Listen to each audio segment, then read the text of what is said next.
میرا مسئلہ یہ ہے کہ زکوٰۃ کن کن کو دینا ہے اور کن کو نہیں دینا، کس کو دینا ہے کس کو نہیں دینا ہے؟ جی تفصیلی سوال. زکوٰۃ کن کن کو دینا ہے اور کن کن کو نہیں دینا. تو پہلے کن کو نہیں دینا جی یہ سن لیتے ہیں.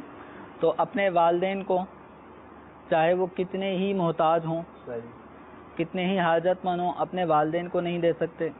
اسی طرح والدین میں سے کوئی صاحب نصاب مالدار جس کے پاس زکوٰۃ لازم ہے تو وہ اپنی اولاد میں سے کسی بھی شخص کو نہیں دے سکتے، چاہے بیٹا ہو یا بیٹی. بس اوقات ماں باپ اچھے کھاتے پیتے ہوتے ہیں، اولاد الگ ہو جاتی ہے، کسی بھی وجہ سے ان کا مالی پوزیشن بہت ڈاؤن ہو جاتی ہے، تو والدین اپنی اولاد کو بھی زکوٰۃ نہیں دے سکتے. نانا نانی دادا دادی کو نہیں دے سکتے، ایسے ہی پوتے پوتی نواسے نواسی کو بھی زکوٰۃ نہیں دے سکتے. شوہر اپنی بیوی کو زکوٰۃ نہیں دے سکتا، بیوی اپنے شوہر کو زکوٰۃ نہیں دے سکتی. اسی طریقے سے سادات کرام جو ہاشمی ہیں، ہاشمی گھرانے سے جن کا تعلق ہے، چاہے اس میں حضرت عباس رضی اللہ تعالی عنہ کی اولاد ہو یا مولا علی کرم اللہ تعالی وجہہ الکریم کی، حسنین کریمین کے علاوہ دیگر اولاد کے ذریعے جو اولاد ہوئیں جو علوی کہلاتی ہیں ان کو بھی نہیں دے سکتے. حسنین کریمین رضی اللہ تعالی عنہما ان کی جو اولادیں ہیں جن کو سید کہا جاتا ہے ان کو بھی نہیں دے سکتے. ایسے ہی حضرت حمزہ رضی اللہ تعالی عنہ ان کی جو اولاد ہیں تو یہ گھرانہ ہاشمی کہلاتا ہے، تو ہاشمی ان کو زکوٰۃ نہیں دے سکتے. اب کن کن کو زکوٰۃ دے سکتے ہیں؟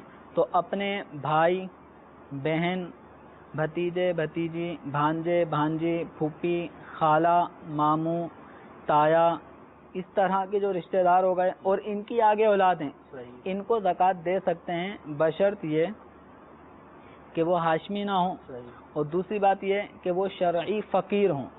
شرعی فقیر اس مسلمان کو کہتے ہیں کہ جس کی ملک میں حاجت اصلیہ، ضروریات زندگی سے زائد، قرض وغیرہ سے فارغ زائد اتنی مالیت نہ ہو کہ جس کی قیمت 52.5 تولہ چاندی کے برابر ہو. 52.5 تولہ چاندی کی اس وقت جو قیمت 33-34 ہزار کے درمیان چل رہی ہے، تو اتنی قیمت اس کے اتنی قیمتی مالیت کا کوئی سامان اس کے پاس نہ ہو تو ایسا شخص شریف فقیر کہلاتا ہے. اور اگر کسی کی ملک میں اتنا مال ہے، اگرچہ وہ روپوں کی صورت میں نہ بھی ہو لیکن وہ فارغ ہے، مثال کے طور پہ ساز و سامان کی صورت میں ہے، یا بہت سارے لوگ شو پیس لگاتے ہیں. اب جیسے یہ ڈیکوریشن کا یہ شو پیس رکھا ہوا ہے، اب یہ مہنگا ہوگا، 2000 کا ہوگا، 2500 3000 کا ہوگا. اس طرح کے بہت سارے گھر کے اندر شو پیس رکھے ہوئے ہوتے ہیں جو حاجت اصلیہ سے قرض وغیرہ سب چیزوں سے فارغ ہوتے ہیں. اسی طرح ٹی وی یہ بھی حاجت سے زائد ہے. تو اس طرح بہت ساری چیزیں اپنے گھر کی انسان جن کی حاجت نہیں ہوتی، فریج ہوتے ہیں جو ضرورت سے زائد ہوتا ہے، اگر ضرورت سے زائد ہیں تو پھر اس صورت میں ان سب کی مالیت کو کیلکولیٹ کریں. اگر وہ 52.5 تولہ چاندی کی قیمت کے مساوی بنتی ہو تو ایسا شخص شریف فقیر نہیں ہے، یہ زکوٰۃ نہیں لے سکتا، اس کو زکوٰۃ نہیں دے سکتا.